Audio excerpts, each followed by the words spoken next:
Si vous n'êtes pas nouveau sur les réseaux sociaux, c'est sûr que vous avez déjà vu une vidéo de lui. Je parle de Lil Nas X. Mais depuis peu, plus de nouvelles, pas de nouvelles publications, rien. Lil Nas X a disparu. Pour parler de sa disparition soudaine, il faut d'abord s'intéresser à son ascension fulgurante. Il faut dire qu'au début, Lil Nas X ne s'intéressait pas encore à la musique. Il essayait juste de construire une communauté sur Twitter maintenant devenue X. Il va alors prendre pour pseudo Naj Maraj et poster des vidéos sur son artiste préféré, Nicki Minaj. Il poste alors des mèmes, des photos et tout ce qu'il peut trouver pour glorifier son artiste préféré.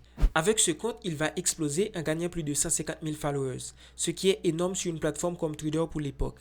Donc, à la base, Lil Nas X fait juste des posts sur Twitter, rien de plus. Mais ça montre que le futur star sait comment gérer une communauté et comment trouver l'inspiration pour toujours apporter quelque chose de nouveau à chaque fois. On peut dire qu'il a les codes des réseaux sociaux, donc il sait comment devenir viral. En 2018, il rentre à l'université et en profite pour se lancer dans la musique. Il poste alors ses sons sur SoundCloud, la plateforme forte de l'époque, mais aussi là où tous les artistes débutants tentent de percer. Malheureusement, dans sa vie personnelle, les choses ne vont pas très bien. Il ne sait plus où il en est. Il est à la fac mais n'aime pas, donc du coup, n'y va pas.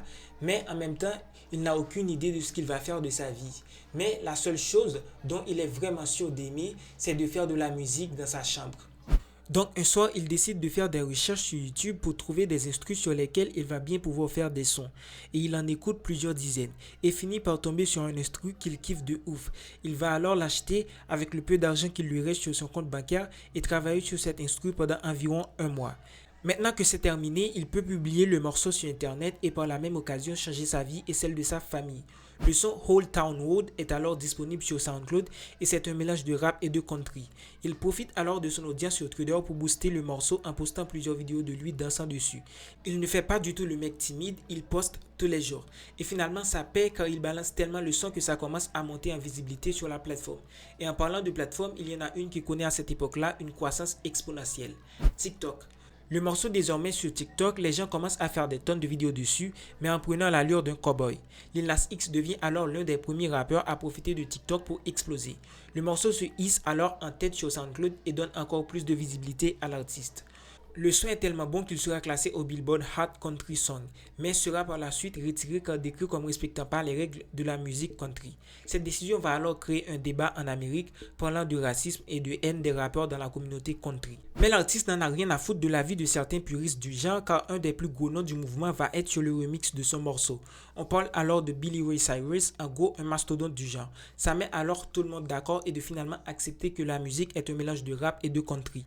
Bref, ce son rend Lil Nas X très populaire et il a bien appris quelque chose durant ces années sur les réseaux sociaux, c'est qu'un buzz, il faut l'entretenir afin de surfer sur la vague le plus longtemps possible. Pour ce faire, il publie rapidement son premier mixtape, Seven, sorti presque un an après son buzz. Ça explose, 77 000 ventes en première semaine et numéro 2 du Billboard 200. C'est confirmé, Lil Nas X ne sera pas un one-hit wonder, un artiste qui fait un hit et puis disparaît. Mais il en profite aussi pour dire à tout le monde qu'il est homosexuel. Ce coming out est aussi une façon de faire parler et d'entretenir son buzz. En 2020, il ne sort que le titre Holiday. Il se détache alors de l'image de cowboy pour s'attacher à un look futuriste. On commence à comprendre que l'artiste joue des personnages. De cowboy à Père Noël futuriste, il tente l'impensable en devenant tout simplement le diable. Oui, aussi simple que ça. Il va alors publier le premier titre de son nouvel album Montero, qui sera un de ses plus grands hits, mais qui fera en même temps couler beaucoup d'encre, car dans le clip vidéo, on ne peut pas dire qu'il n'avait pas le budget. Entre Danse sur Satan, s'embrasser avec un homme à moitié serpent, Lil Nas X fait parler. On ne voit pas alors le rappeur qui faisait le cowboy, mais une star qui veut faire le buzz à tout prix. En gros, c'est de la provocation à l'état pur, et tous les médias en parlent. Il est décrit comme sataniste, se moquant des signes religieux et de tous les noms. En fait, il se fait carrément lyncher de toutes parts. Pour enfoncer le clou, il sort une paire de Nike Air Max 97 en la nommant Satan Shoes, carrément les chaussures de Satan.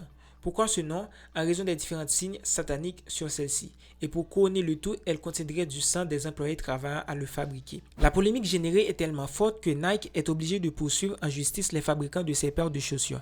Nike a déclaré que sa réputation a été entachée car le public a pu croire qu'elle soutenait le satanisme. Lil Nas X se fait malmener par les chrétiens les plus conservateurs des États-Unis, puisque pour eux, il représente la décadence de notre époque. Suite à toute cette controverse, Lil Nas X décide de s'excuser publiquement sur sa chaîne YouTube. Mais c'est pour encore se moquer de tous ces détracteurs car en réalité, il n'en a rien à foutre de leur avis personnel. Le morceau explose et c'est tout ce qui compte pour lui. Car il n'attend pas pour se mettre en scène en prétextant d'être enceinte alors qu'il est un homme. C'est impossible, biologiquement parlant bien sûr. Maintenant qu'il a utilisé toutes ces cartes, on ne voit pas ce qu'il va pouvoir encore utiliser pour faire parler de lui. Et c'est là qu'on voit la limite de sa stratégie. Maintenant, dos au mur, il utilise une autre stratégie en disant que c'est son label qui le forçait à prendre cette image de sataniste, qu'il est maintenant chrétien. Donc en gros, il utilise la religion pour faire son grand retour dans la musique. Mais cette fois-ci, c'est la fois de trop. Ça ne fonctionne pas du tout. Il se fait juste insulter et lapider par tout Internet. Il est alors accusé de blasphème en se prenant pour le Christ. Il n'est au top d'aucun classement et seulement 23 millions de vues.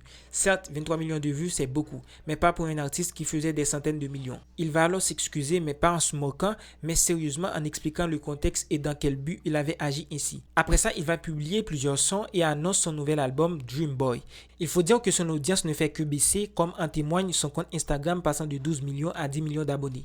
Mais la vraie question est pourquoi le public ne veut plus entendre parler de Lil Nas X. Il faut comprendre que lorsqu'un artiste fait quelque chose en choquant pour du buzz, il ne peut plus le refaire à chaque fois, car ça pousse les limites jusqu'à l'extrémité et ça peut avoir des graves conséquences comme on vient de le voir dans cette vidéo. C'est déjà la fin de cette vidéo. Si vous avez aimé, n'oubliez pas de liker et aussi de vous abonner à la chaîne. Sur ce, je vous dis à bientôt.